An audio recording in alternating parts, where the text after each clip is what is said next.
Hi guys. UP police Uttar Pradesh सरकार द्वारा constable GD भर्ती का नोटिफिकेशन जारी कर दिया गया है कल 23 तारीख को, 23 दिसंबर 2023 को। तो इस बार वैकेंसी बहुत ज़्यादा दी हैं, 60,244 वैकेंसी दी हैं। तो ये जहाँ से जारी किया गया नोटिफिकेशन उत्तर प्रदेश पुलिस भर्ती एवं प्रोन्नति बोर्ड 19 तुलसी गंगा कॉम्प्लेक्स विद्या सभा मार्ग लखनऊ उत्तर प्रदेश 226001 से ये विज्ञप्ति जारी की गई है। इसका लेटर नंबर सूचना विज्ञप्ति है संख्या PRB PB 1 ब्रैकेट में 150 ब्रैकेट क्लोज ऑब्लिक 2023 दिनांक 23 दिसंबर 2023। तो ये है विज्ञापन जो है। एक अन्य संगत सूचनाएं बोर्ड की वेबसाइट http://uppbpb.gov.in पर उपलब्ध रहेगी। कृपया समय सारणी इसमें देख सकते हैं। तो गाइज अपने साथ वीडियो में कंटिन्यू बने रहिएगा। अगर वीडियो आपने स्किप किया तो आपको समझ में नहीं आएगा कि कैसे क्या प्रोसेस हुआ, तो कंटिन्यू लास्ट तक अपने साथ वीडियो में बने रहिएगा। मैं आपको इसमें पूरी डिटेल बताऊंगा क्या क्या है और पूरा प्रोसेस बताऊंगा कैसे आपको इसमें अप्लाई करना है। कोई भी मिस्टेक मत करना, अगर मिस्टेक आपने किया तो आपका फॉर्म रिजेक्ट हो सकता है और आपको जो इसमें जो सुविधाएं हैं उसका पता नहीं चल पाएगा कि क्या क्या इसमें सुविधाएं हैं। तो बिना स्किप किए और बिना देरी किए हम कंटिन्यू चलते हैं वीडियो में। तो मेरे साथ बने रहिए वीडियो में लास्ट तक। अगर आपको वीडियो अच्छा लगे तो लाइक शेयर सब्सक्राइब ज़रूर करना। तो चलते हैं। पुलिस में आरक्षी नागरिक पुलिस के पदों पर सीधी भर्ती 2023 निकाली गई है। इसमें जो जवान काफ़ी सालों से इंतज़ार कर रहे थे उनके इंतज़ार का घड़ी ख़त्म हो चुका है, तो अब अप्लाई कर सकते हैं। उत्तर प्रदेश पुलिस में पुरुषों एवं महिलाओं के लिए आरक्षी नागरिक पुलिस के पदों पर पे बैंड 5200 से 20,200, ग्रेड पे 2000, नए वेतनमान में वेतन मैट्रिक रुपये 21,700 रुपये के अंतर्गत निम्नलिखित रिक्त पदों को भरने के लिए ऑनलाइन आवेदन पत्र आमंत्रित किए जाते हैं। देखो पहले क्या था, 5200 से 20,200 था जिसका ग्रेड पे 2000 था। ये भर्ती जो है पुरुष और महिलाओं दोनों के लिए है। इसमें क्या है, अब फिलहाल इसमें नया वेतनमान के अनुसार क्या कर दिया है कि 21,700 फर्स्ट बेसिक रहेगा। पहले 2000 ग्रेड पे था तो अब 21,700 कर दिया है। ग्रेड पे का सिस्टम हटा दिया है। पहले 5200 से 20,200 ग्रेड पे और 2000 मिलता था, उस सिस्टम को हटा के डायरेक्ट 21,700 कर दिया गया है। इसके नीचे दिए गए पद हैं वो ऑनलाइन भरे जाएंगे।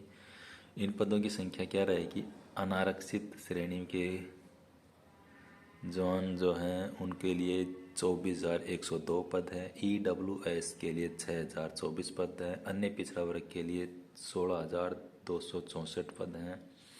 अनुसूचित जाति SC के लिए 12,650 पद हैं। अनुसूचित जनजाति के लिए 1200 मतलब 1,204 पद है और तो टोटल पद है 60,244। तो गाइज ये हमें पद दिए गए हैं।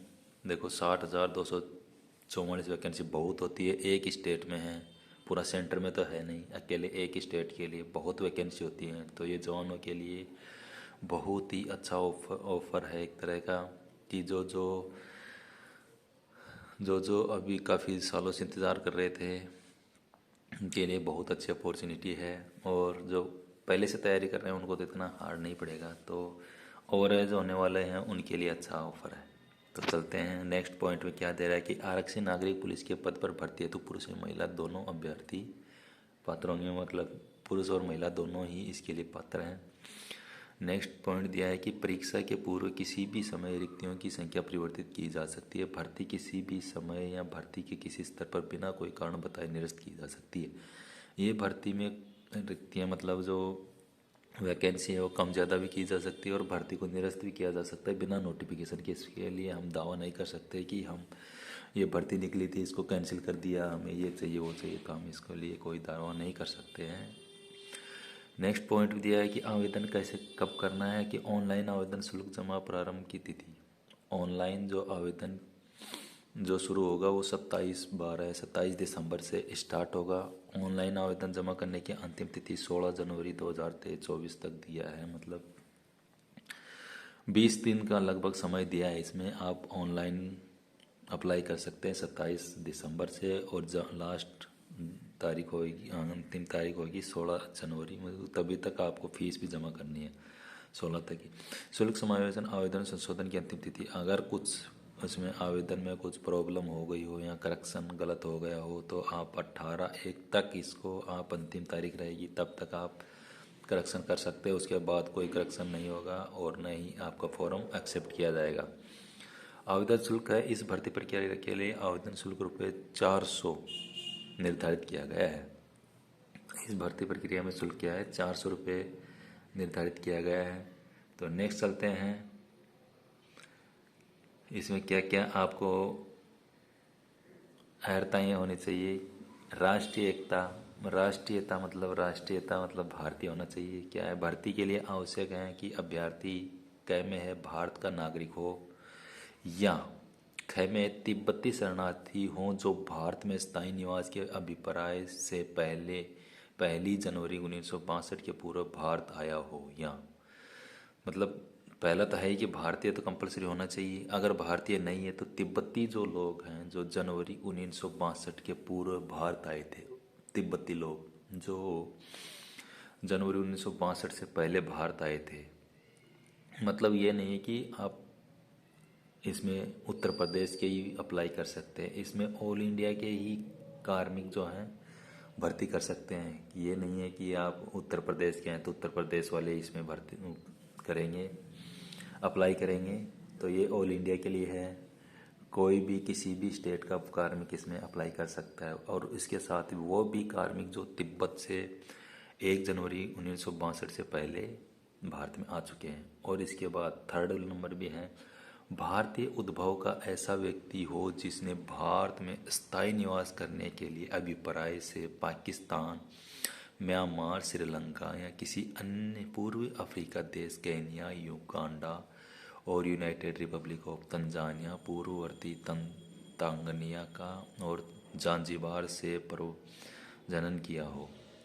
मतलब इसमें भी पाकिस्तान, म्यांमार, श्रीलंका या पूर्वी अफ्रीका, इन देशों से भी अगर कोई कार्मिक आकर भारत में बस गया हो, वो कार्मिक भी इसमें अप्लाई कर सकते हैं। परंतु उपयुक्त श्रेणी ख ग के अभ्यर्थी को ऐसा व्यक्ति होना चाहिए जिसके पक्ष में राज्य सरकार द्वारा पात्रता का प्रमाण पत्र जारी किया गया हो। राज्य सरकार द्वारा कोई प्रमाण पत्र भी उसके पास होना चाहिए। परंतु इसके अलावा यह और की श्रेणी है कि अभ्यर्थी से यह भी अपेक्षा की जाएगी कि वह पुलिस उपमहानिरीक्षक अभिसूचना शाखा उत्तर प्रदेश से पात्रता प्रमाण पत्र प्राप्त कर लें।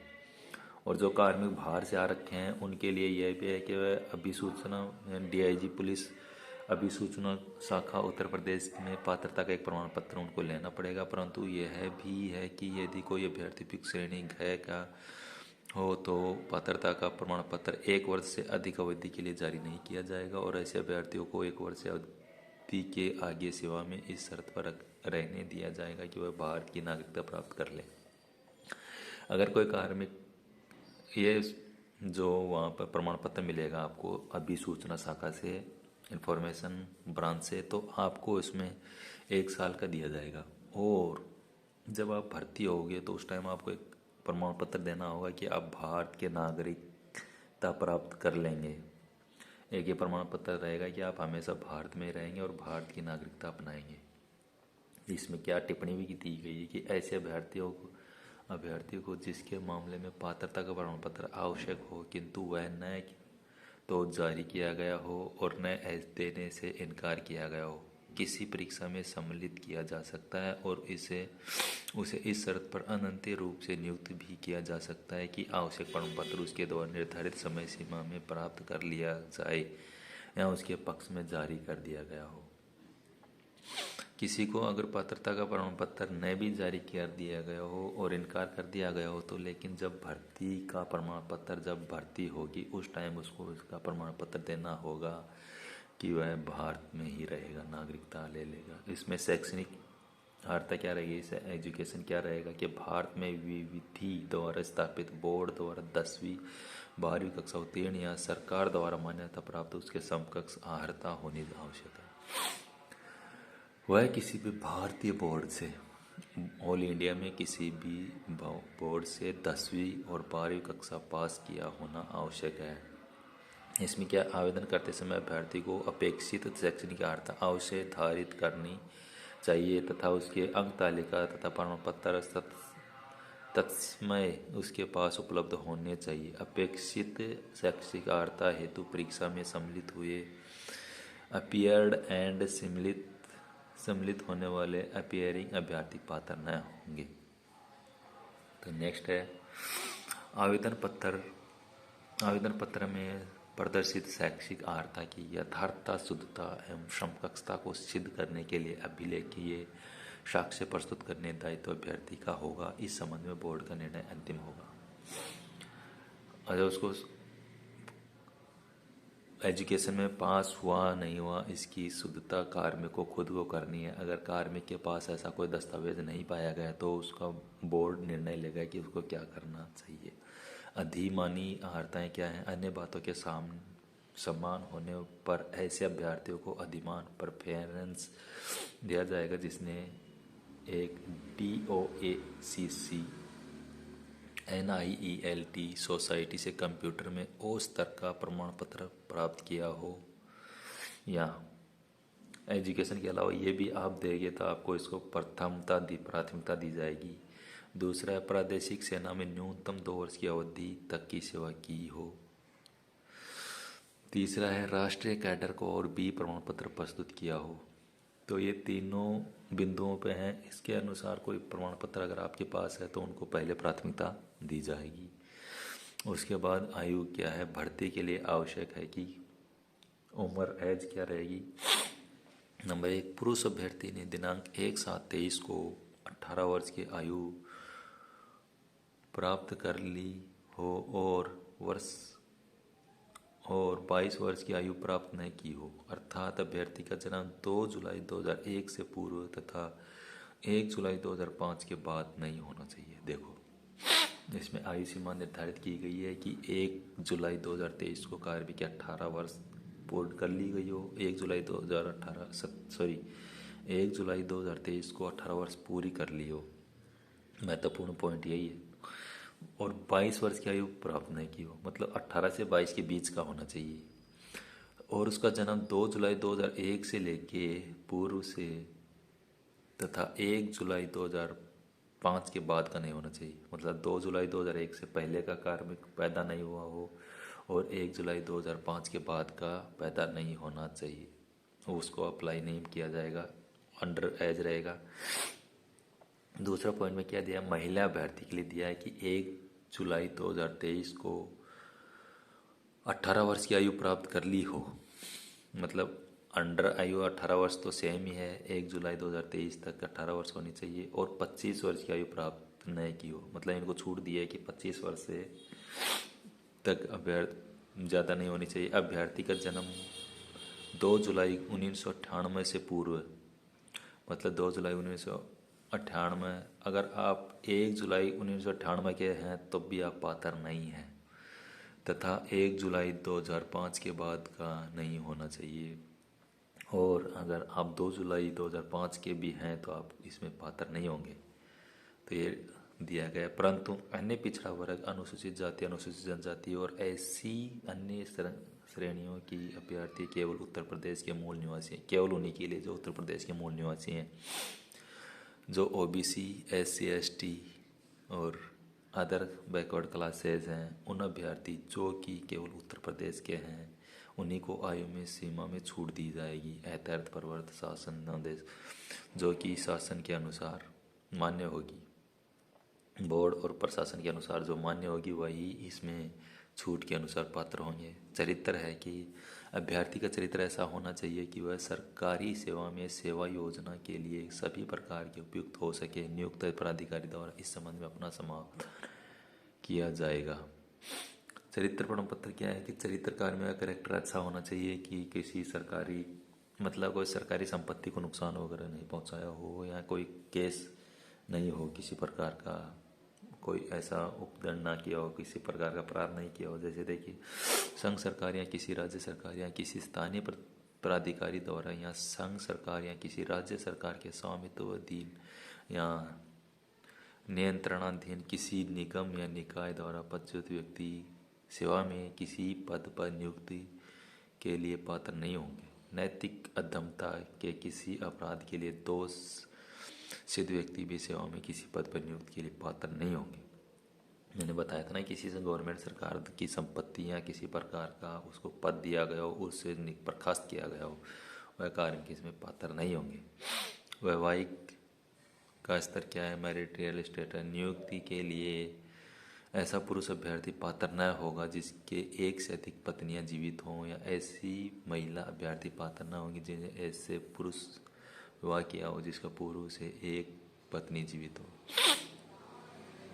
ऐसे पुरुष इसमें पात्र नहीं होंगे। वैवाहिक में क्या है कि ऐसे पुरुष पात्र नहीं होंगे जिनकी एक से अधिक पत्नियां हों, कहीं 2-3 रखते हैं तो वो एक से अधिक जीवित पत्नी, मतलब मृत्यु की बात तो सभी करते हैं लेकिन जीवित पत्नी इसमें नहीं होनी चाहिए। या वो महिलाएं जिनका एक से अधिक पुरुष हों, पति हों, वो भी इसमें अप्लाई नहीं होंगे। एक पति होना चाहिए, केवल 2 पति नहीं अनिवार्य होंगे। परंतु सरकार किसी व्यक्ति को इस नियम के प्रावधान परिवर्तन से छूट दे सकती है यदि उसका समाधान हो जाए कि ऐसा करने के लिए विशेष कारण विद्यमान है। टिप्पणी: यदि कोई अभ्यर्थी द्विविवाह विवाह, बाइगेमी अर्थात बहुविवाह, पॉलीगेमी करने का दोषी पाया जाता है तो उसके विरुद्ध विधिक कार्रवाई की जा सकती है। भर्ती प्रक्रिया के किसी भी स्तर पर उसका अभ्यर्थन चयन निरस्त किया जा सकता है। उसे अन्य भर्ती प्रक्रिया में भी प्रतिवारित टेबर किया जा सकता है। मतलब एक से अधिक विवाह किया हो और उसका दूसरी पत्नी जो जीवित रही या पति जीवित रहा, तो ऐसे अभ्यर्थियों को इसमें कभी भी रद्द किया जा सकता है, निरस्त किया जाएगा, उसको निकाल दिया जाएगा और उसके खिलाफ अनुशासनात्मक कार्रवाई भी की जाएगी। ऐसा इसमें नोटिफिकेशन जारी किया गया है। इसके बाद क्या है, शारीरिक दक्षता में क्या रहेगा? किसी अभ्यर्थी को सेवा में किसी पद पर तब तक नियुक्त नहीं किया जाएगा जब तक कि मानसिक और शारीरिक दृष्टि से उसका स्वास्थ्य अच्छा न हो और वह किसी ऐसी शारीरिक दोष से मुक्त न हो जिससे उसे अपने कर्तव्यों का दक्षतापूर्वक पालन करने में बाधा पड़ने की संभावना हो। नेक्स्ट क्या है, उत्तर प्रदेश पुलिस आरक्षी तथा मुख्य आरक्षी सेवा नियमावली 2015 यथा संशोधित के नियम 6 के अनुसार शारीरिक रूप से विकलांग व्यक्ति पुलिस सेवाओं के लिए आर नहीं होंगे। मतलब वो कार्मिक फिजिकली या मेंटली सही होना चाहिए और विकलांग कार्मिकों के इसमें नहीं दिया गया है कि 2015 में संशोधित किया गया है कि विकलांग व्यक्तियों को इसमें नहीं लिया जाएगा, पात्र नहीं है। भर्ती की प्रक्रिया क्या है? ये चयन उत्तर प्रदेश पुलिस आरक्षी मुख्य आरक्षी सेवा नियमावली 2015 यथा संशोधित उत्तर प्रदेश पुलिस आरक्षी तथा मुख्य आरक्षी सेवा प्रथम संशोधन नियम 2017 समय समय पर यथा संशोधित अधीन किया जाएगा। यह नियमावली बोर्ड की वेबसाइट और यह नियमावली अभ्यर्थियों का अवलोकन हेतु उपलब्ध है। मतलब uppbpb.gov.in पर भी ये उपलब्ध है, वहाँ से भी आप ये इसमें देख सकते हैं। लिखित परीक्षा क्या है? ऐसे अभ्यर्थी जिनके आवेदन पत्र प्रथम दृष्टया सही पाए जाएंगे से ऑफलाइन लिखित परीक्षा में सम्मिलित होने की अपेक्षा की जाएगी। ये ऑनलाइन नहीं होगी। फॉर्म आपका बेशक ऑनलाइन अप्लाई करना होगा, लेकिन जो लिखित परीक्षा है वो आपको ऑफलाइन ही वहीं जाके आपको अप्लाई देना पड़ेगा, भर्ती में सम्मिलित होना पड़ेगा। लिखित परीक्षा में वस्तुनिष्ठ प्रकार का प्रश्न पत्र रखा जाएगा। लिखित परीक्षा 300 अंकों की होगी। लिखित परीक्षा जो है 300 अंकों की होगी। ऑब्जेक्टिव टाइप के प्रश्न होंगे 300 मार्क के, जिसकी समयावधि 2 घंटे की होगी। मतलब 120 मिनट में आपको 300 अंक हासिल की परीक्षा होगी। 120 मिनट में 300 अंकों की परीक्षा होगी। इस लिखित परीक्षा में निम्नलिखित 4 विषय होंगे। सामान्य ज्ञान होगा, इसमें सामान्य ज्ञान, सामान्य हिंदी, संख्यात्मक एवं मानसिक योग्यता तथा मानसिक अभिरुचि, बुद्धि लब्धि एवं तार्किक क्षमता। तो इसमें 4 विषय दिए गए हैं।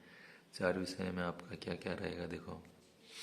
सामान्य ज्ञान रहेगा, सामान्य हिंदी रहेगी, संख्यात्मक मानसिक योग्यता और मानसिक अभिरुचि, बुद्धि लब्धि एवं तार्किक क्षमता।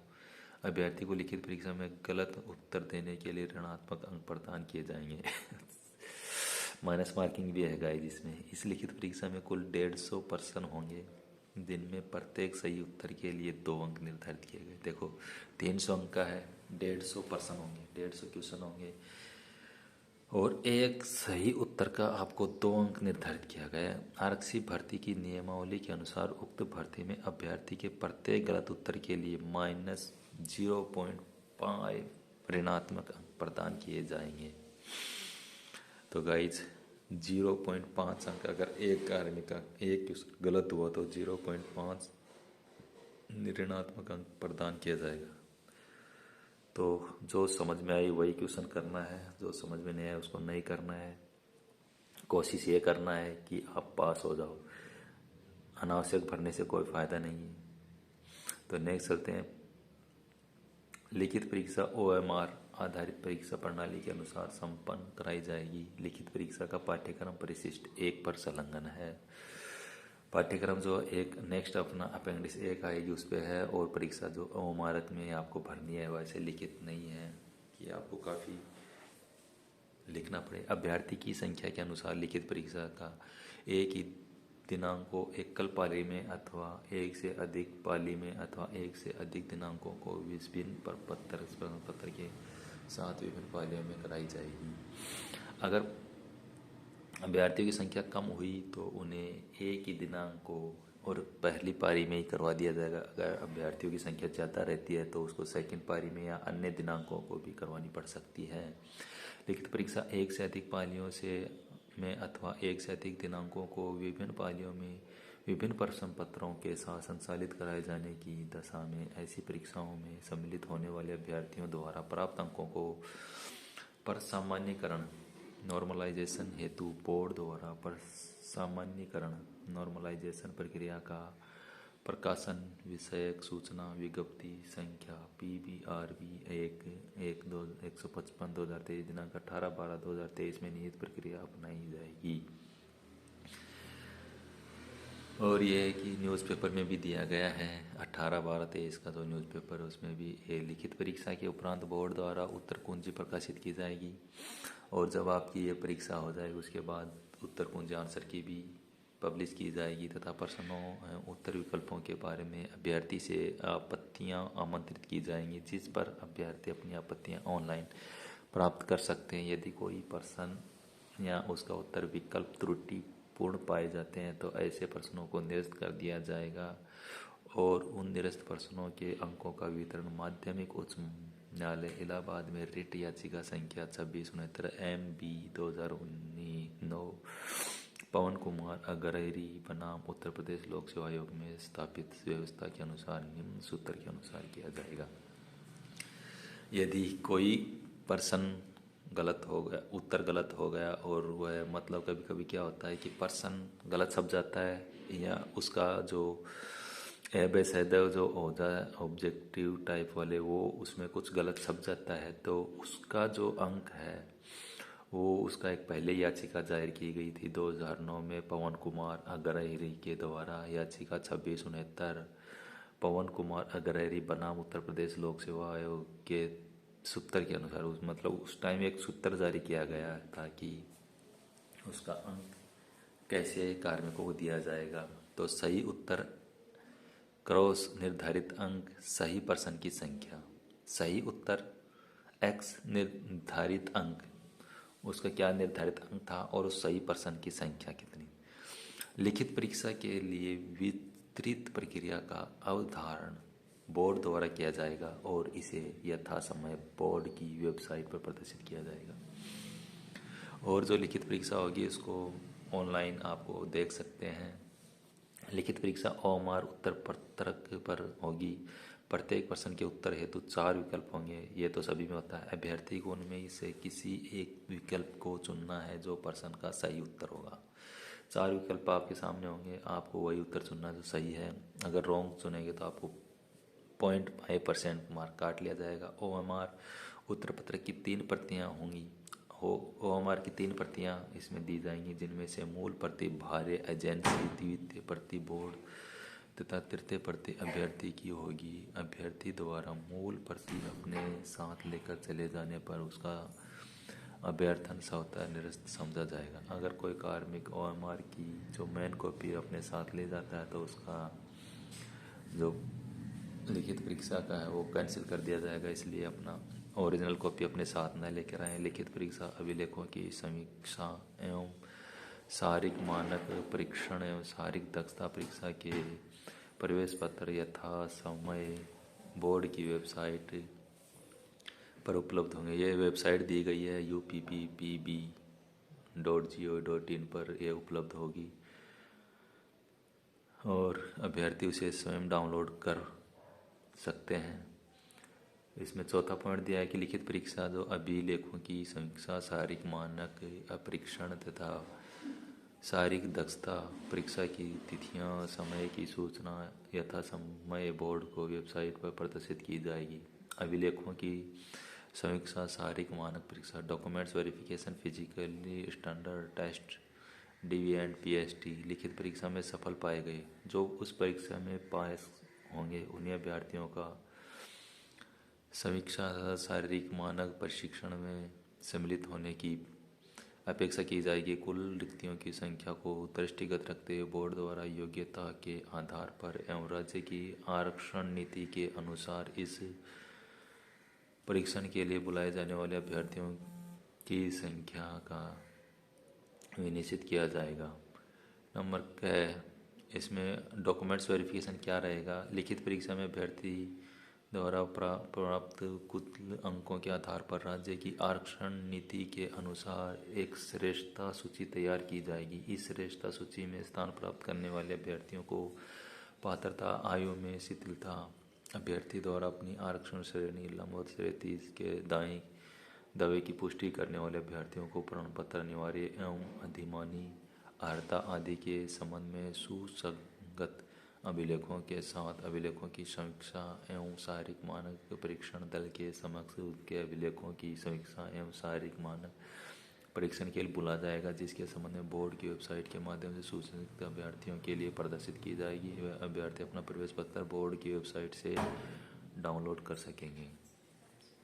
जिन कार्मिकों ने अगर आरक्षण के अनुसार अगर अपना अप्लाई किया है तो उसे आरक्षण का प्रमाण पत्र प्रस्तुत करना अनिवार्य होगा और अगर छूट में उनको किसी प्रकार का शारीरिक टूट फूट, फिजिकली टूट फूट है तो वो अपना सर्टिफिकेट देंगे। और जो वेबसाइट पर जो अभ्यर्थी पास होंगे उनका वेबसाइट पे प्रवेश पत्र डाला जाएगा, वह लाना कंपलसरी है। डाउनलोड करके उसको दिखाए बिना आपको अंदर प्रवेश नहीं दिया जाएगा। शारीरिक मानक परीक्षा दल के द्वारा आवेदन पत्र में अंकित की गई सूचना सुसंगत अभिलेखों का अभ्यर्थी द्वारा प्रस्तुत किए गए मूल अभिलेखों में से मिलान किया जाएगा। अभिलेखों की समीक्षा के दौरान प्रस्तुत किए गए मूल प्रमाण पत्र यदि निर्धारित योग्यता मानक नियमावली शासनोद्देश अनुदेश नहीं पाए जाएंगे तो उन्हें स्वीकार नहीं किया जाएगा। तदनुरूप अग्रिम कार्रवाई की जाएगी। समीक्षा के दौरान या समीक्षा में पश्चात किसी भी समय किसी भी विधेयक को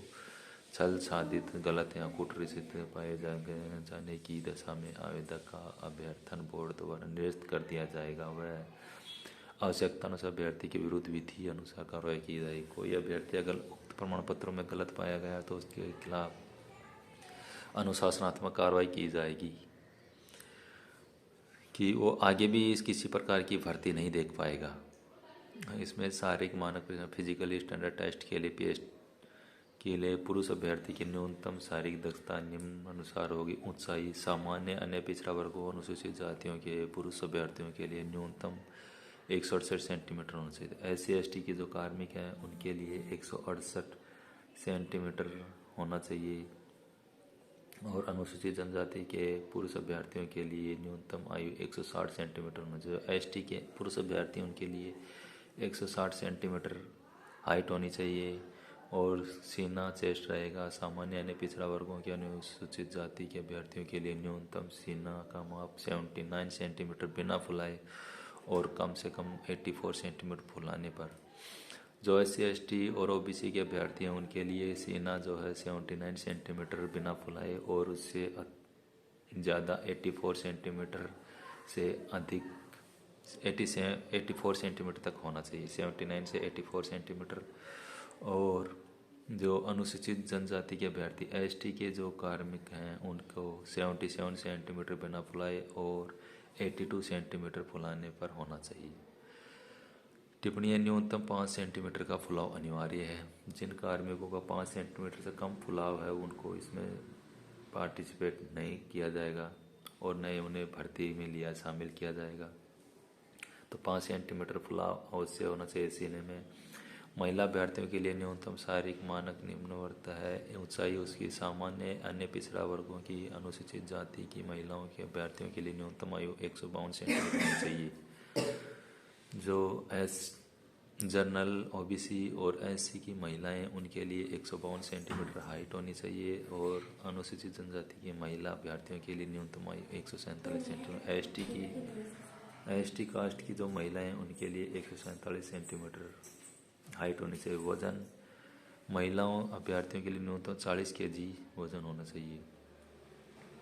अभिलेखों की समीक्षा एवं शारीरिक मानक परीक्षण की विस्तृत प्रक्रिया का निर्धारण बोर्ड द्वारा किया जाएगा और इसे यथासमय बोर्ड वेबसाइट पर अभ्यर्थियों की सूचनाएं प्रदर्शित किया जाएगा। यदि कोई अभ्यर्थी अपने शारीरिक मानक परीक्षण से असंतुष्ट है तो वह परीक्षण के ठीक पश्चात उसी दिन वही आपत्ति दाखिल कर सकती है। ऐसी समस्त आपत्तियों के संशोधन के लिए बोर्ड प्रत्येक स्थान पर एक पर पुलिस अधीक्षक को नोडल अधिकारी नाम निर्दिष्ट करेगा एवं ऐसे समस्त अभ्यर्थियों का शारीरिक मानक परीक्षण उक्त नाम विशिष्ट अपर पुलिस नोडल अधिकारी की नियुक्ति में संयुक्त शारीरिक मानक परीक्षण दल द्वारा पुनः कराया जाएगा। शारीरिक मानक परीक्षण पुनः सफल पाए जाने वाले समस्त अभ्यर्थियों को भर्ती हेतु अनुपयुक्त घोषित किया जाएगा और इस संबंध में अग्रेसित किसी स्तर पर अपील ग्रहण नहीं की जाएगी। फिजिकली टेस्ट एफिशिएंट टेस्ट अभिलेखों की समीक्षा का शारीरिक मानक परीक्षण में सफल पाए जाने वाले अभ्यर्थियों से शारीरिक पात्रता परीक्षण में सम्मिलित होने अपेक्षा की जाएगी और जो आहार प्रकृति की होगी। शारीरिक दक्षता परीक्षण में आहार होने के लिए पुरुष अभ्यर्थी हेतु 4.8 मीटर की दौड़ 4.8 मीटर की दौड़ 25 मिनट में और महिला अभ्यर्थी हेतु 2.4 किलोमीटर की दौड़ 14 मिनट में पूरी करनी आवश्यक होगी। वे अभ्यर्थी जो विहित समय से भीतर दौड़ पूरी नहीं करते हैं उन्हें इससे बाहर कर दिया जाएगा। मतलब कि पहले टेस्ट होगा, टेस्ट के बाद आपका डॉक्यूमेंट्स वेरिफिकेशन होगा, डॉक्यूमेंट्स वेरिफिकेशन के बाद आपका फिजिकल में आपका दौड़ होगी। दौड़ में 4.8 किलोमीटर तो पुरुषों के लिए जो 25 मिनट में होगी, महिलाओं के लिए 2.4 किलोमीटर दौड़ 14 मिनट में पूरी करनी होगी। उसके बाद परीक्षण की विस्तृत प्रक्रिया बोर्ड द्वारा आधारित की जाएगी। समय समय पर इसका वेबसाइट पर प्रदर्शित किया जाएगा। इस परीक्षण को संचालित किए जाने हेतु बोर्ड द्वारा एक समिति गठन किया जाएगा जिसमें जिला मजिस्ट्रेट द्वारा नाम निर्दिष्ट कोई डिप्टी या कलेक्टर अध्यक्ष होगा और जिला पुलिस अधीक्षक द्वारा नाम निर्दिष्ट कोई पुलिस अधीक्षक सदस्य होगा। बोर्ड द्वारा अपेक्षा की जाती है तो समिति के अन्य सदस्य बिना जिला मजिस्ट्रेट तथा पुलिस अधीक्षक द्वारा नाम निर्दिष्ट किए जाएंगे। चयन का अंतिम योग्यता सूची क्या रहेगी? शारीरिक दक्षता परीक्षण में सफल पाए जाने वाले अभ्यर्थियों में से बोर्ड लिखित परीक्षा में के प्रत्येक अभ्यर्थी द्वारा प्राप्त अंकों से कम क्रम के अनुसार प्रत्येक श्रेणी के अभ्यर्थियों की चयन सूची आरक्षण नीति के दृष्टिगत रखते हुए तैयार करेगा और इसे विभागाध्यक्ष को अग्रिम कार्रवाई हेतु प्रेषित करेगा तथा इस बोर्ड की वेबसाइट पर भी निर्धारित प्रक्रिया के अनुसार प्रदर्शित किया जाएगा। बोर्ड द्वारा कोई प्रतीक्षा सूची तैयार नहीं की जाएगी, मतलब वेटिंग लिस्ट नहीं निकाली जाएगी। कि कभी क्या होता है कि वैकेंसी फिलअप नहीं हो पाती तो वेटिंग लिस्ट निकाल दी जाती है, जो इसमें नहीं होगी। 2 या 2 से अधिक अभ्यर्थियों के अंक समान होने पर ऐसे अभ्यर्थी को वरीयता प्रदान की जाएगी जो अधिमानी अर्हता अधिक यदि कोई रखते हो। 1 से अधिक अधिमानी अर्हता रखने वाले अभ्यर्थियों को केवल एक ही अधिमानी अर्हता का लाभ प्राप्त होगा।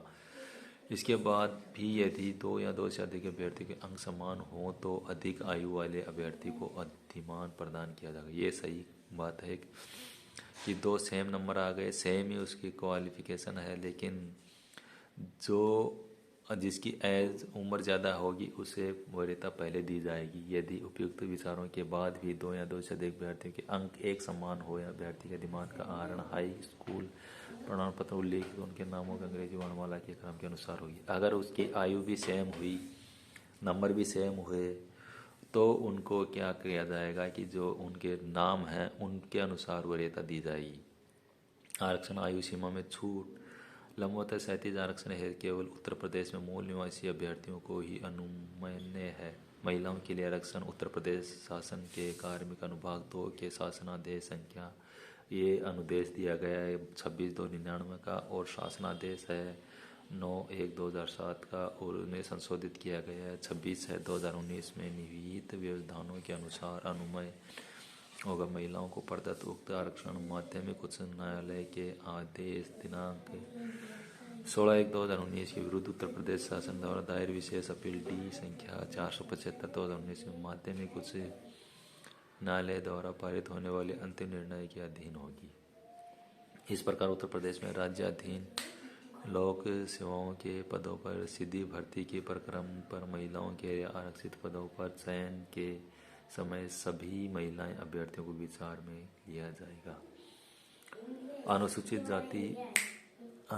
जाति एवं जनजाति एवं अन्य श्रेणी के अभ्यर्थियों के लिए आरक्षण उत्तर प्रदेश लोक सेवा अनुसूचित जाति एवं जनजाति अन्य पिछड़े वर्गों के लिए आरक्षण अधिनियम 1994 में समय समय पर यथा संशोधित उत्तर प्रदेश लोक सेवा शारीरिक रूप से विकलांग स्वतंत्रता संग्राम सेनानियों के आश्रित एवं भूतपूर्व सैनिकों के लिए आरक्षण अधिनियम 1993 के बंधों और भर्ती के समय प्रवृत्त सरकार के आदेशों के अनुसार किया जाएगा।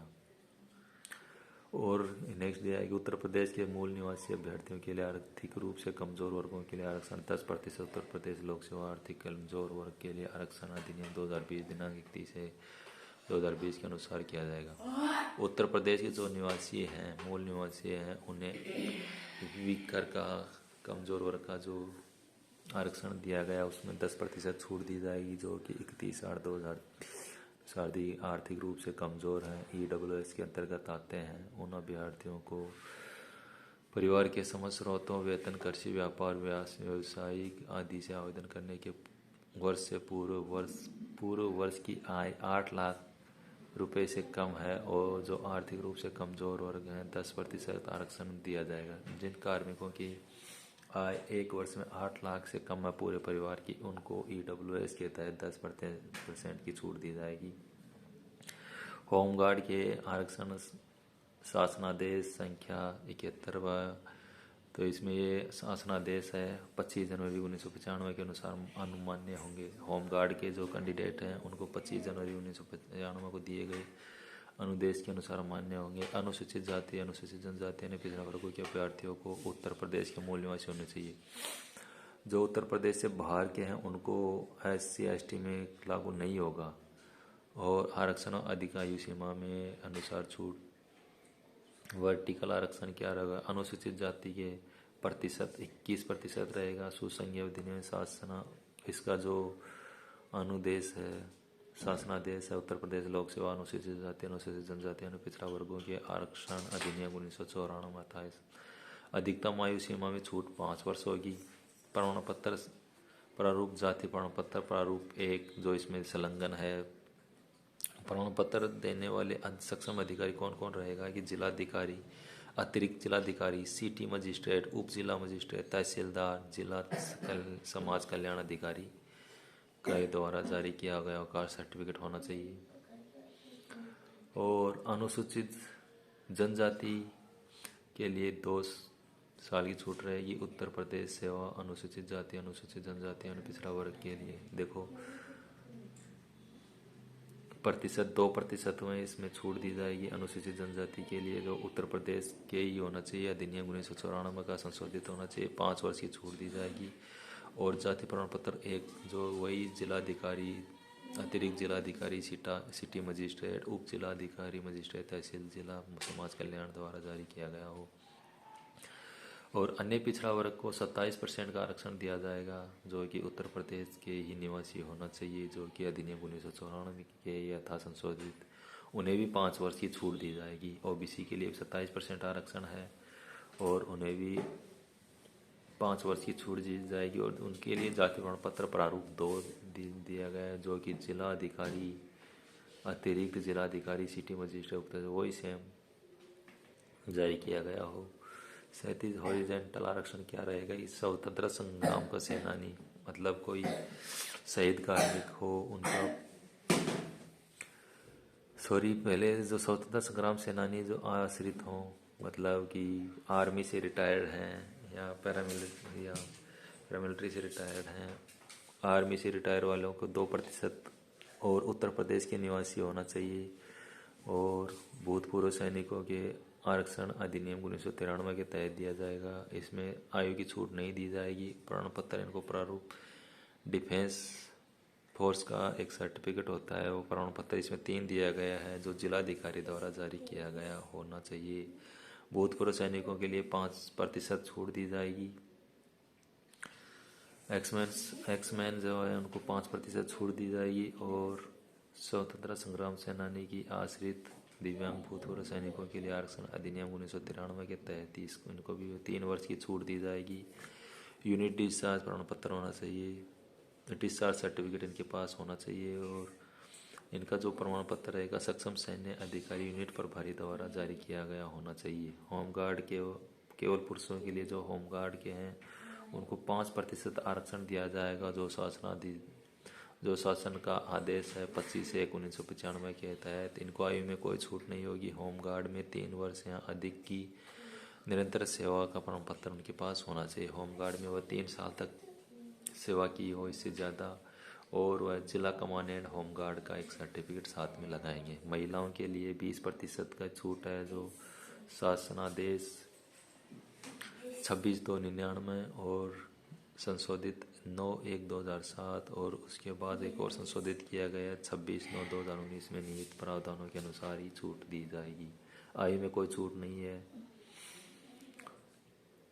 उसके बाद उत्तर प्रदेश शासन की 37 आरक्षण हॉरिजॉन्टल रिजर्वेशन की नीति समग्र ओवरऑल 37 आरक्षण की है। भूतपूर्व सैनिक की आयु सेना में की गई सेवा अवधि को उनकी वास्तविक आयु से घटाने पर निर्धारित आयु सीमा से 3 वर्ष से अधिक नहीं होनी चाहिए। राज्य सेवा कार्यरत कार्मिकों को उत्तर प्रदेश शासन के कार्मिक विभाग के शासन ये दी गई है कि 5 वर्ष जो शासन सेवा में, मतलब यूपी पुलिस में कहीं भी काम कर रहे हो, ड्यूटी कर रहे हो, कोई और सेवा में हो, तो उनको 5 वर्ष की छूट दी जाएगी। आयु में छूट चाहने वाले राज्य सेवा कार्यरत कार्मिकों द्वारा प्रस्तुत किए जाने प्रमाण पत्र के प्रारूप उनका वो सर्टिफिकेट दिया जाएगा आयु का, उनके अनुसार ही छूट दी जाएगी। जो शहीद कार्मिक हैं उनके लिए स्वतंत्रता संग्राम सेनानी का तात्पर्य उत्तर प्रदेश के ऐसे आदिवासी से है जिनसे भारत के स्वतंत्रता संग्राम में भाग लिया था और जिसने वीर गति प्राप्त की हो। शहीद कार्मिकों के लिए दिया गया है, उनके आश्रितों के लिए है कि उनके माता पिता वीर गति को प्राप्त हुए हैं, जिनके कम से कम 2 माह की अवधि के लिए कारावास या दंड भोगा हो, या जो नज़रबंद या विचाराधीन बंदी के रूप में जेल में कम से कम 3 माह की अवधि के लिए नियुक्त हुआ हो, या जिसमें कम से कम 10 बेतों का दंड भोगा हो, या जो गोली से घायल हुआ हो, या जिसे फरार घोषित किया गया हो, जो पेशेवर कांड में रहा हो, जो आज़ाद हिंद फौज का सदस्य रहा हो, जो इंडियन इंडिपेंडेंस लीग का प्रमाणित सदस्य रहा हो, जिसे गांधी इरविन समझौते से अधीन रिहा किया गया हो। इस खंड के प्रयोजनों के लिए ऐसे व्यक्ति को स्वतंत्रता संग्रामी सेनानी नहीं जाएगा जिसने माफ़ी मांगी और उसे माफ़ कर दिया गया हो। भूतपूर्व सैनिकों के लिए क्या क्या लागू रहेगा? भूतपूर्व सैनिक का तात्पर्य ऐसे व्यक्ति से है जिसने भारतीय थल सेना, नौसेना और वायुसेना में किसी कोटि में योद्धक या अनाध्योक के रूप में सेवा की हो और जो अपनी पेंशन अर्जित करने के पश्चात ऐसी सेवा से सेवानिवृत्त हुआ हो, या चिकित्सकीय आधार पर जैसा कि अन्य सेना सेवा के लिए अपेक्षित हो ऐसी सेवा से निर्मुक्त किया गया हो। ऐसी परिस्थिति जो उसके नियंत्रण से बाहर हो के कारण निर्मुक्त किया गया हो और उसे चिकित्सकीय अन्य अयोग्यता पेंशन दी गई है, वह पात्र होंगे। और इसके अलावा जो ऐसी सेवा से के अधिष्ठान में कमी किए जाने के फलस्वरूप अपनी सेवा के विशिष्ट निर्धारित अवधि पूर्ण करने के पश्चात ऐसी सेवा निवृत्त किया गया होगा। तो ये दिया गया निरंतर संगठित सेवा के लिए पेंशन पाने वाले सैन्य सेवा के कारण चिकित्सा अपेक्षा योग्य भर्ती और शौर्य पुरस्कार पाने वाले अभ्यर्थी इसमें। और एक इसमें लंबी चौड़ी एक टिप्पणी गई है, वीडियो ज़्यादा लंबा बन रहा है, मैं इसलिए इस टिप्पणी को नहीं दूंगा, ये PDF मैं उसमें अपलोड कर दूंगा। महिला अभ्यर्थियों द्वारा आरक्षण के दावे हेतु पिता पक्ष में निर्गत जाति प्रमाण पत्र मान्य होगा। इसके बाद ये काफ़ी लंबा चौड़ा है। इसमें आवेदन की प्रक्रिया क्या रहेगी मैं वो बता देता हूँ। ऑनलाइन आवेदन की प्रक्रिया अभ्यर्थी को बोर्ड की वेबसाइट पर जाके करना होगा, या फिर आप सरकारी.result.com पर जाके भी इसके लिए अप्लाई कर सकते हैं। अभ्यर्थी की बोर्ड वेबसाइट जो है UPPPBC.go.in पर जाकर ऑल नोटिफिकेशन एडवर्टाइजमेंट में क्लिक करना होगा। तत्पश्चात तो ये मेन बात यही है कि आपको ऑनलाइन प्रोसेस कैसे करना है। तो आप http://UPPBC.government पर जाकर ऑल नोटिफिकेशन में एडवर्टाइजमेंट में क्लिक करेंगे तो उसके पश्चात आरक्षी नागरिक पुलिस के लिए कैंडिडेट रजिस्ट्रेशन पर क्लिक कर आगे प्रक्रिया को पूर्ण करना होगा। जैसे आपका एडवर्टाइजमेंट ओपन होगा उसके बाद कैंडिडेट रजिस्ट्रेशन नीचे आपको क्लिक करने के लिए आएगा और आपको क्लिक करना होगा। सभी अभ्यर्थी से आवेदन पत्र के प्रारूप को भरे जाने के पश्चात निर्देशों को भलीभांति समझ लें और तदनुसार आवेदन करें। अभ्यर्थी से रहेगा कि वह निर्देशों को अच्छे से समझे और उसके बाद ही उस फॉर्म को अप्लाई करें। इसके बाद अभ्यर्थी को आवेदन जो है प्रारूप भरे जाने के निर्देश भलीभांति समझे और इसके बाद अभ्यर्थी को आवेदन शुल्क का भुगतान online debit card credit card के माध्यम UPI के माध्यम से करना होगा। जब ये फॉर्म पूर्ण भर दिया जाएगा तो इसका जो ऑनलाइन है भुगतान जो है डेबिट कार्ड क्रेडिट कार्ड या इंटरनेट बैंकिंग UPI के माध्यम से आप कर सकते हैं। और अगर आपको कोई इसमें भी कोई प्रॉब्लम आ रही हो तो आप आवेदन भरने किसी प्रकार की कोई प्रॉब्लम आ रही हो तो ये नंबर दिया गया है 0444779010 जारी किया गया है, जिसमें आप 18 जनवरी 2024 से पहले तक ये क्रियाशील रहेगा, बाद में नंबर बंद कर दिया जाएगा। तो किसी प्रकार की अगर प्रॉब्लम हो रही हो तो आप इसमें कर सकते हैं। एक ऑनलाइन शुल्क का भुगतान जो है आवेदन पत्र में भरे गए विवरण सही है। अभ्यर्थी है सुनिश्चित करने के बाद स्क्रीन पर उपलब्ध अनुदेशों के अनुसार स्क्रीन पर मांगी जा रही जानकारी देते हुए बोर्ड डेटा सबमिट करें। Debit card credit card internet UPI उपयोग करके आवेदन शुल्क का भुगतान करें। ऑनलाइन वे अगर कोई है तो अभ्यर्थी द्वारा वहन किया जाएगा। अगर कोई एक्स्ट्रा इसके फीस के अलावा एक्स्ट्रा कुछ उसमें कटौती हो रही हो तो वही अभ्यर्थी को देना होगा। ऑनलाइन शुल्क के सफलतापूर्वक जमा होने पर अभ्यर्थी का आवेदन पत्र प्रिंट करते ही सबमिट हो जाएगा। यदि अभ्यर्थी अंतिम रूप से सबमिट नहीं करता है तो अंतिम तिथि में आवेदन स्वतः सबमिट हो जाएगा। अगर गलती से क्या होता है कभी कभी हम सबमिट करना भूल जाते हैं तो उसको भी अपने आप एक्सेप्ट कर लेगा जब आप शुल्क जमा कर देंगे। इसमें टिप्पणी क्या गई है, शुल्क जमा करने की अंतिम तिथि तक अभ्यर्थी द्वारा शुल्क जमा करने की दशा में ही उनका आवेदन स्वीकार होगा। यदि निर्धारित अंतिम तिथि के बाद शुल्क जमा किया जाता है तो अभ्यर्थी का आवेदन स्वीकार नहीं होगा, उसे निरस्त माना जाएगा। जमा शुल्क किसी दशा में किसी अभ्यर्थी को वापस, अगर जो शुल्क आपने जमा कर दिया है और किसी प्रकार से उसका जो आवेदन है उसको निरस्त कर दिया गया तो उसको वह शुल्क वापस नहीं दिया जाएगा। अभ्यर्थी आवश्यकता होने पर शुल्क जमा करने के उपरांत आवेदन की अंतिम तिथि के पूर्व अपना विवरण केवल एक बार संशोधित कर सकता है, परंतु अपने मोबाइल नंबर ईमेल तथा आधार कार्ड नंबर में कोई संशोधित नहीं कर सकता। अभ्यर्थी क्या है अंतिम तिथि से पहले एक बार अपना सबमिट करने के बाद भी एक बार अपना संशोधन कर सकता है, लेकिन उसमें अपना मोबाइल नंबर ईमेल और आधार नंबर चेंज नहीं कर सकता। बाकी नाम वगैरह उसमें चेंज कर सकता है।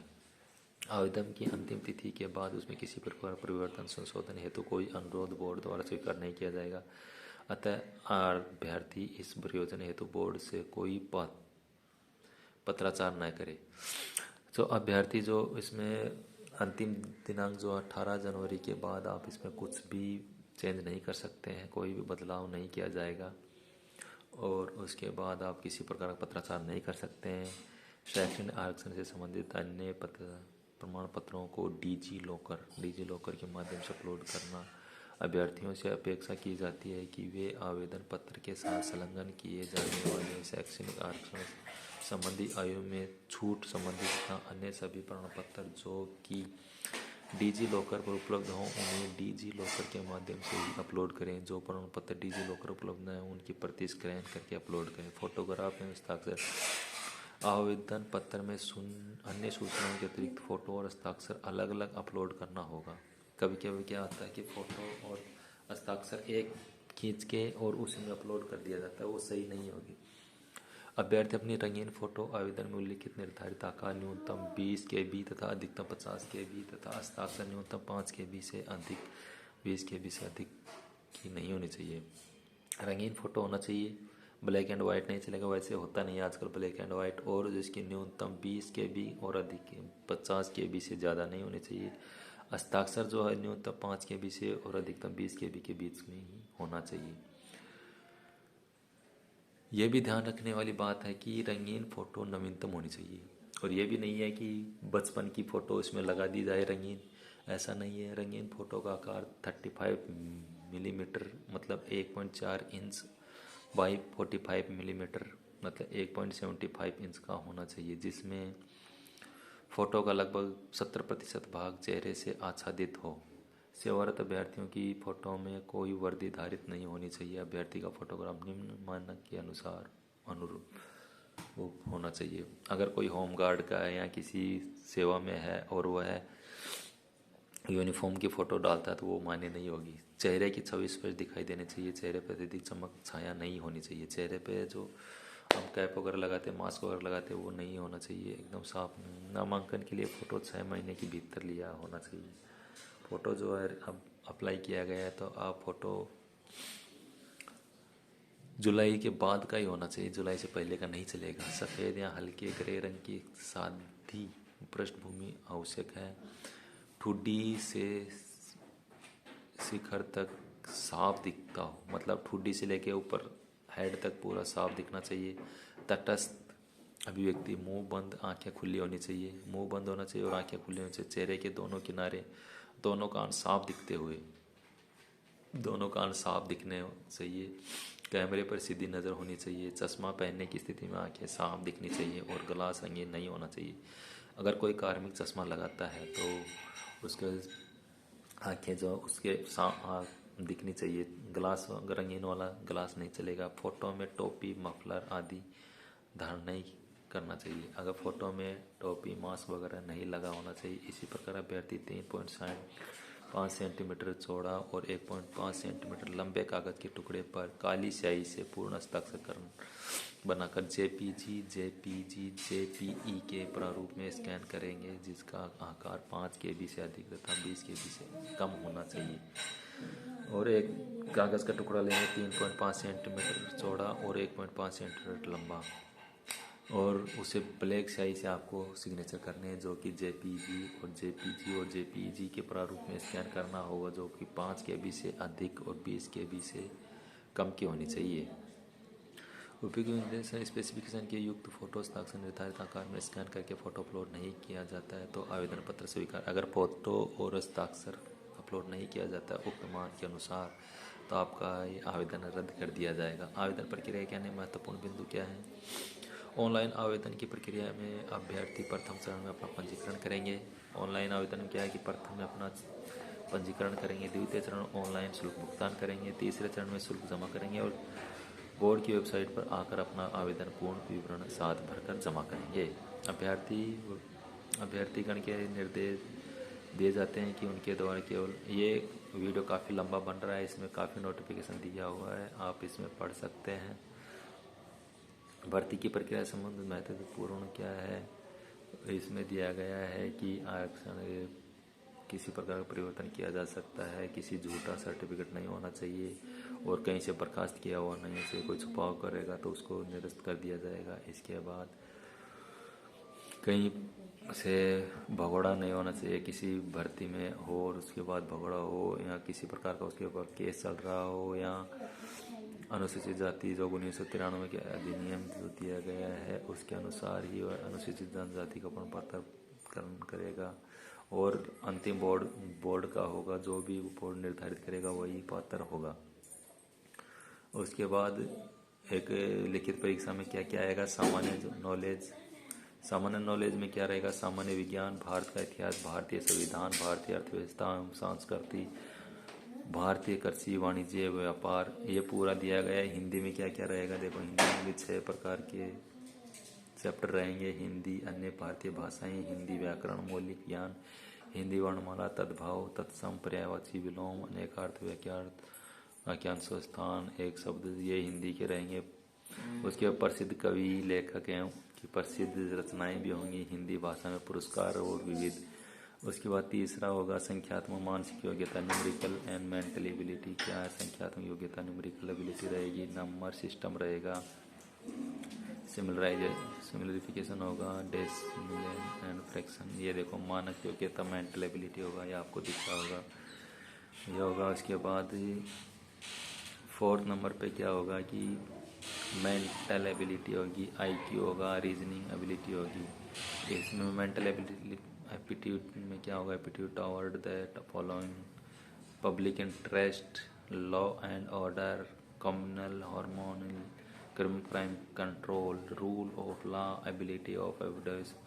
ये लिखित परीक्षा के लिए आपको होगा। और रीजनिंग होगा, रीजनिंग में भी समरूपता दिया गया है, समानता, भिन्नता, खाली स्थान भरना, सामान्य को सुलझाना, विश्लेषण, निर्णय, निर्णायक क्षमता, दृश्य स्मृति, समता, परीक्षण, अंक, विचारों प्रति समझ से अमूर्त दिशाओं, ये दिया गया है लिखित परीक्षा के लिए। और परिशिष्ट एक जो उत्तर प्रदेश के अनुसूचित जाति, अनुसूचित जनजाति के जो कार्मिक है उनके लिए यह एक अपेंडिक्स 2 दिया गया है, जो कि जिलाधिकारी, अतिरिक्त जिलाधिकारी में सिटी मजिस्ट्रेट के द्वारा जारी किया गया प्रमाण पत्र जो देना होगा। और उत्तर प्रदेश से अन्य पिछड़ा वर्ग OBC के कार्मिक उनके लिए यह प्रारूप 2 लागू होगा, जो भी कि जिला अधिकारी, जिला मजिस्ट्रेट, तहसीलदार मजिस्ट्रेट के द्वारा लागू होगा।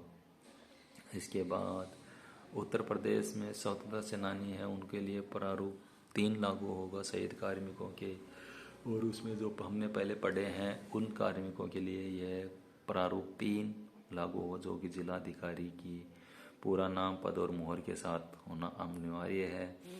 और EWS के लिए जो है कि प्रारूप नंबर 4 पर आ जाएगा, आर्थिक रूप से कमजोर वर्ग अभ्यर्थियों स्वयं घोषणा पत्र, जिनके परिवार की वार्षिक आय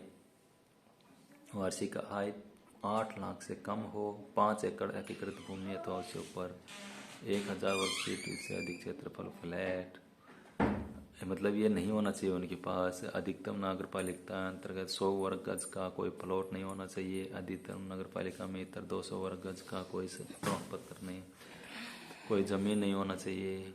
और यहाँ पर जो आवेदका का हस्ताक्षर होना चाहिए पूरा। और ये एक और है प्रारूप नंबर 4 जो कि उत्तर प्रदेश सरकार द्वारा जारी किया गया है। ये कौन सा है, उत्तर प्रदेश सरकार द्वारा दिनांक संलग्न प्रारूप कार्य आर्थिक जो OBC वर्ग के अंदर आते हैं उन कार्मिकों के लिए है ये। इसमें आवेदन का फोटो होगा आवेदनकर्ता का और उसकी जाति लिखी होगी। और यह भी जिलाधिकारी, अतिरिक्त जिलाधिकारी, मजिस्ट्रेट से ही सिग्नेचर होना चाहिए। और एक लास्ट बच गया है प्रारूप 5 नंबर, जो राज्याधीन सेवा, मतलब जो उत्तर प्रदेश सरकार में या किसी भी सेंट्रल गवर्नमेंट में जो सेवा कर रहे हैं उनके कार्यालय अध्यक्ष के हस्ताक्षर होना चाहिए मोहर के साथ, किस पद के हैं। ये सर्टिफिकेट जो भी सेवा में है, सेवारत कार्मिक हैं जो सर्विस कर रहे हैं उनके लिए कंपलसरी होगा। तो गाइज यही था यूपी पुलिस का कांस्टेबल का वैकेंसी का पूरा रूप। तो हमने आपको पूरा ये बताया है पूरा अनुदेशों के साथ। आपको कैसा लगा? अगर आपको ये वीडियो अच्छा लगा तो लाइक शेयर सब्सक्राइब ज़रूर कीजिएगा। और अगर कुछ और जानकारी चाहिए तो आप इसमें मुझे कमेंट कर सकते हैं। अगर आपको अच्छा लगे तो लाइक शेयर सब्सक्राइब ज़रूर करना और इस वैकेंसी में बढ़ चढ़ कर हिस्सा लेना है। और जो भी आपके रिश्तेदार वगैरह हैं उनको ये वीडियो ज़रूर शेयर करें ताकि जो भर्ती देखने योग्य कार्मिक हैं उनको पता चल सके, क्योंकि अब भर्ती तो निकल नहीं रही थी इसलिए कहीं मजदूरी वगैरह करने चले गए होंगे। तो उनको भी ये शेयर करना ताकि उनको भी पता चल सके कि हाँ वैकेंसी आ चुकी है यूपी पुलिस कांस्टेबल की और हम इसमें अप्लाई कर सकते हैं। बहुत भंडार है भर्तियों का, 60,244 वैकेंसी बहुत होती हैं। तो कृपया करके प्लीज़ प्लीज़ इस वीडियो को ज़्यादा से ज़्यादा शेयर कीजिए ताकि सभी जो पात्र कार्मिक हैं इसमें भाग ले सकें और अपना भविष्य आजमा सकें। तो गाइज यही था। तो प्लीज़ अगर वीडियो अच्छा लगे तो शेयर सब्सक्राइब ज़रूर कीजिएगा। बस हम यहीं विराम करते हैं। अगर आपको कोई अदर नोटिफिकेशन चाहिए तो उसके लिए मुझे कमेंट कीजिएगा, मैं आपको नोटिफिकेशन प्रोवाइड कराऊंगा। और इसका प्रोसेस क्या रहेगा कि आप क्या है कि आप अगर ये चाहते हैं कि इसको आप कहाँ से प्रोसेस कर सकते हैं, तो आप अगर UTPPBS की साइट अब नहीं ओपन हो रही हो तो आपको क्या करना है, सरकारी रिज़ल्ट, ये देखो गूगल पे जाना है sarkariresult.com। देखो मैंने क्या सर्च किया है, sarkariresult.com मैंने सर्च किया है। देखो ये sarkariresult.com मैंने सर्च किया तो यहाँ पर लेटेस्ट जॉब आ गई है यूपी पुलिस कांस्टेबल 60,244 पोस्ट। इसमें हम क्लिक करेंगे। इसमें क्लिक करते ही ये आपका Uttar Pradesh police constable recruitment 2023 apply करने हेतु 60,244 महिला फीमेल पोस्ट 23 दिसंबर को ये पब्लिश हुआ था 4:15 पे। और यहाँ पर नीचे जाएंगे तो यहाँ 27 तारीख से आप अप्लाई कर सकते हैं। 27 तारीख से ये देखो गाइज, यहाँ जो अप्लाई ऑनलाइन 27, यहाँ पर अप्लाई ऑनलाइन है, यहाँ पर अप्लाई लिखा आएगा 27/12 से 27 दिसंबर से ये अप्लाई होना शुरू हो जाएगा। तो यही था अपना। Okay guys, thank you.